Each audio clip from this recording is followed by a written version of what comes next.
आज आपण चाललो आहोत निर्मळच्या जत्रेला। रात्री 8:30 वाजता निघालो। जत्रेमध्ये जाण्याची मजा रात्रीच असते। सगळीकडे छान लाईट्स वगैरे असतात, त्यामुळे खूप छान असं वाटत असतं। आपण वसेवरून गिरीज ह्या रोडला आलो आहोत आणि आता आपल्याला भुईगावच्या इथे गाडी लावावी लागते, कारण पुढपर्यंत रस्त्यामध्ये गाडी जात नाही। मध्ये खूप गर्दी होते म्हणून रस्ता अर्ध्या रस्त्यात बंद केलेला आहे। इथून एंट्रन्स आहे आणि इथून छान अशी जत्रेला सुरुवात झाली आहे आणि तुम्ही बघू शकता किती गर्दी आहे। आम्ही रात्री 8:30 वाजता म्हणजे 8:45 पर्यंत तिथे पोहोचलो आणि खूप जास्त गर्दी होती। मोठे हे पाळणे आलेत आणि मी तर बसत नाही बाबा ह्यामध्ये, आणि खूप वेगळे सुद्धा उलटे सुलटे हे बघूनच मला चक्कर यायला लागते। आणि तुम्ही गर्दी बघू शकता किती गर्दी आहे। चला तर गर्दीतनं वाट काढत आपण मंदिरामध्ये जाऊन दर्शन घेऊया। तर तिकडे मंदिराच्या दरवाजामध्येच एक हा असा बसलेला बिचारा मुलगा रंगरंगोटी करून, अगदी थोड्याशा पायऱ्या चढल्यात की तुम्ही मंदिरापर्यंत पोहोचता। खूप सुंदर असा मंदिराचा आवार आहे आणि खूप छान अशी मोठी इथे दीपमाळ आहे। बाहेर तुम्ही चप्पल ठेवू शकता। समोर सुद्धा वेगवेगळी देवळं आहेत आणि हे खूप मोठं असं मंदिर आहे निर्मळचं। निर्मळ हे वसई येथील एक प्रसिद्ध तीर्थक्षेत्र म्हणून ओळखलं जातं। इथे तुम्हाला ह्या देवळामध्ये भरपूर सारे संतांच्या आणि देवांच्या वेगवेगळ्या मूर्तीज बघायला मिळतील।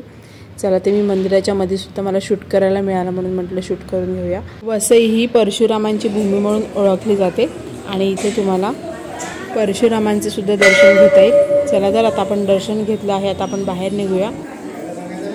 व्हिडिओ बघायला विसरू नका, मी चालले जत्रेत खेळ।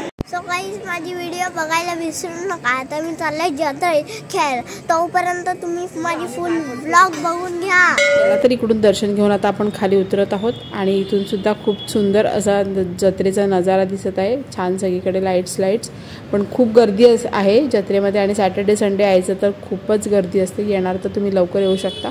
थंडीच्या दिवसात जत्रेमध्ये ही छान अशी कंद बघायला मिळतात। खूप वेगवेगळ्या प्रकारची कंद असतात, त्यामध्ये कणक, रताळी, कोनफळ अशी वेगवेगळ्या प्रकारची कंद बघायला मिळतात आणि ती खूप मोठ्या प्रमाणात येतात आणि खूप छान असतात। तसेच वसईची फेमस अशी सुकेळी सुद्धा तुम्हाला ह्या जत्रेमध्ये खरेदी करता येणार आहेत आणि चाकता सुद्धा येणार आहेत। खूप सुंदर आणि खूप वेगवेगळ्या प्रकारची सुकेळी असतात आणि ती तुम्हाला इथून घेता येणार आहेत। त्याचप्रमाणे कुरमुरे, खजूर, आम पापड हे ऑल टाइम फेवरेट तर असतंच, ते सुद्धा तुम्ही इथून खरेदी करू शकता। त्यामुळे मुलांची तर मज्जाच असते जत्रेमध्ये आल्यानंतर। हे पाहिजे ते पाहिजे सगळे नखरे असतात। सो तुम्ही सुद्धा जत्रेत या आणि खूप छान असं एन्जॉय करा। आता लास्टचे 3 दिवस ही जत्रा आहे, रविवारपर्यंत। कार्तिकी एकादशीला ही जत्रा चालू होते। 15 दिवसाची जत्रा असते आणि कणक जर तुम्ही म्हणाल तर 200 ते 250 रुपये किलो तुम्हाला कणक इथे मिळतील। यावेळी जत्रेमध्ये एक वेगळा प्रकार बघायला मिळाला, तो म्हणजे इकडे हा पराठा बनवला जात आहे आणि या पराठ्याबरोबर एक वेगळ्या प्रकारचा हलवा इथे दिला जात आहे। तुम्ही बघू शकता किती मोठ्या आकाराचा पराठा आहे आणि हा कुठला तरी हलवा दिला आहे त्याबरोबर खाण्यासाठी। सो असं वेगवेगळ्या काय नवीन युनिक तुम्हाला ह्या जत्रेमध्ये बघायला मिळेल। सो नक्की विजिट करा निर्मळची जत्रा।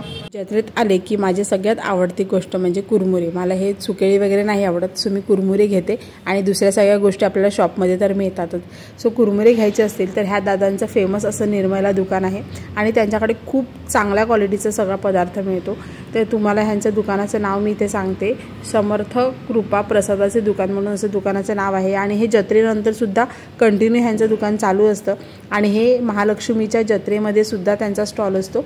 सो तुम्ही तिकडून खरेदी करू शकता। खूप छान हायजेनिक आणि चांगल्या प्रकारचे पदार्थ त्यांच्याकडे मिळतात आणि आता तुम्ही बघू शकता किती गर्दी झाली आहे, पुढे जायला रस्ताच नाही आहे। अगदी सगळे स्टॉप झालेत एका जागेवरती, इतकी गर्दी आहे। येताना तुम्ही तुमच्या रिस्कवर या, लहान मुलांना सांभाळा आणि जत्रेचा आनंद घ्या। चला तर अशाच नवनवीन व्हिडिओसाठी चॅनलला सबस्क्राईब करा आणि एन्जॉय करा। Bye bye.